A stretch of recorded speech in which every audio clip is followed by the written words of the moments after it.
mga larawang nakikita nyo sa inyong screen ngayon ay larawan ng mga gusali na nasira dahil sa digmaan noong ikalawang digmaang pandaigdig.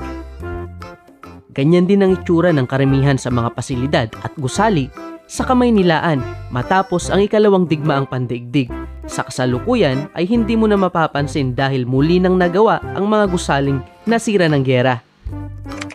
Ngayong araw ay pag-uusapan natin ang mga suliraning pangkabuhayan pagkatapos ng ikalawang digmaang pandaigdig. Matapos ang digmaan ay nagbago ang takbo ng kalakalan at kalinangan sa muling pagtatatag ng lungsod.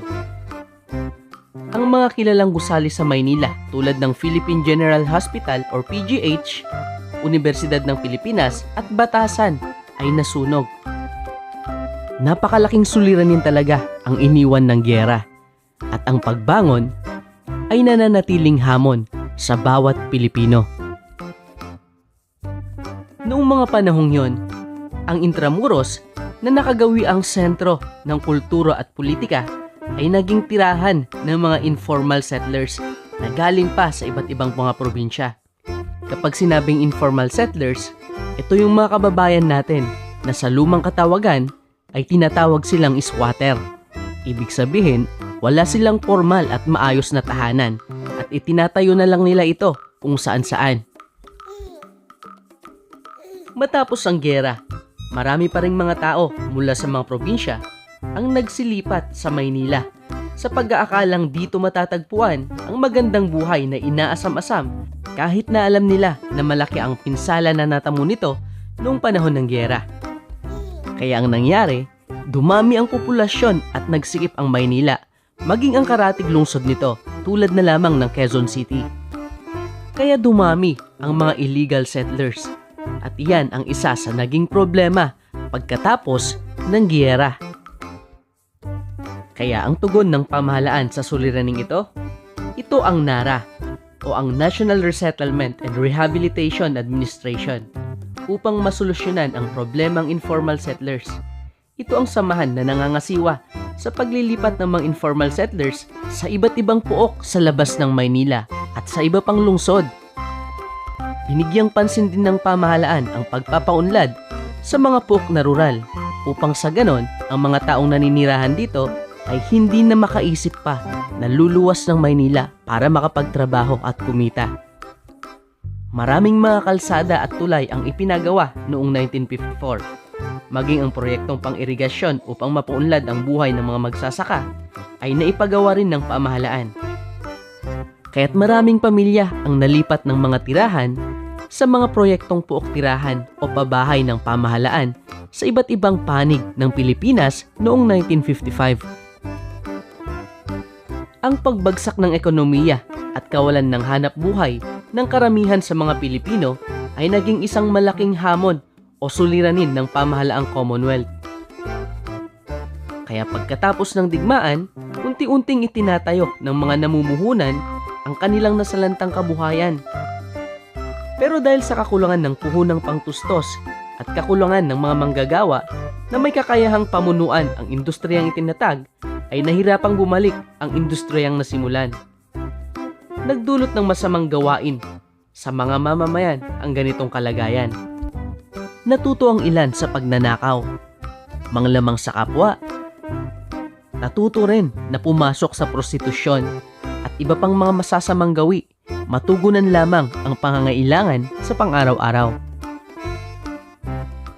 Matindi ang dinanas na hirap ng mga Pilipino pagkatapos ng digmaan.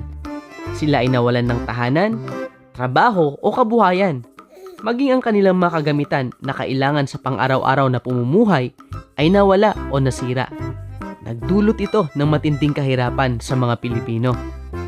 Bilang tugon ng pamahalaan sa suliraning ito, sinikap nitong mabigyan ang mga mamamayan ng mga pangangailangan katulad na lamang ng mga harina, keso, powdered milk, itlog at iba pa na ipinarating naman na tulong mula sa ibang bansa.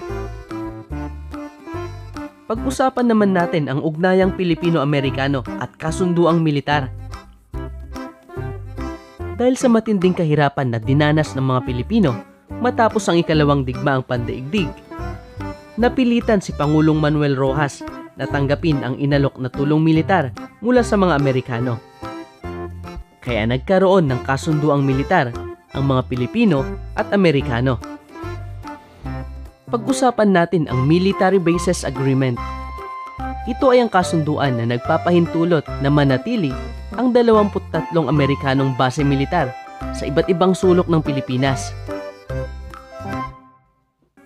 Samantala, ang Military Assistance Agreement naman, ito ay kasunduan na pinahihintulutan ng Pilipinas ang mga Amerikano ng karapatang tumulong sa pamamahala at pagpaplano ng hukbong sandatahan ng Pilipinas. Gayon din ang pagtutustos ng mga armas at kagamitang pangmilitar. Ang base militar ay isang pasilidad na direktang pagmamay-ari at pinamamahalaan para sa hukbong sandatahan. Naglalaman ito ng mga kagamitan at tauhang militar at dito rin nagsasagawa ng mga pagsasanay at operasyon. Sa pangkalahatan, nagsisilbing tirahan o kampo para sa isa o higit pang pangkat ng mga sundalo ang base militar. Ngunit maaari rin itong gawing sentro ng mga operasyong militar dahil dito matatagpuan ang mga pinunong militar.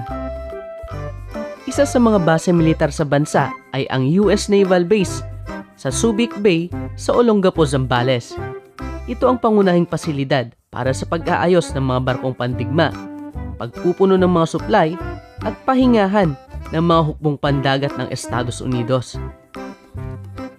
Ang base na ito ang sinasabing pinakamalaking overseas military installation ng puwersa ng mga Amerikano. Kabilang rin sa mga itinatag na base militar ng mga Amerikano sa bansa ay ang Clark Field Air Base sa Pampanga at marami pang iba. Nagkaroon ng pagbabago sa kasunduan noong 1966 at noong 1979 ay inilipat na sa Pilipinas ang kapangyarihan sa mga base militar. Ilan lamang yan sa mga pangunahing suliranin at hamon na kinaharap ng mga Pilipino matapos ang ikalawang digmaang pandaigdig. Bumagsak ang ekonomiya, marami ang nawalan ng trabaho o kabuhayan. Ngunit ang mahalaga rito ay nakita natin ang ginawang pagtugon ng pamahalaan sa mga suliraning kinaharap ng bansa at ng mga mamamayan pagkatapos ng ikalawang digmaang pandaigdig. Ilan sa mga pagtugon ng pamahalaan ay ang pagpapagawa ng mga nasirang kalsada, mga nasirang tulay, at ang pagpapaunlad sa mga puok na rural upang makumbinsi ang mga tao na doon na lang manirahan at huwag nang lumuwas ng Maynila. At ang isa pa ay ang proyektong pabahay ng pamahalaan para sa mga kababayan nating illegal settlers. At iyan ang mga pangunahing suliranin pagkatapos ng digmaan na tinugunan naman ng pamahalaan. Thank you!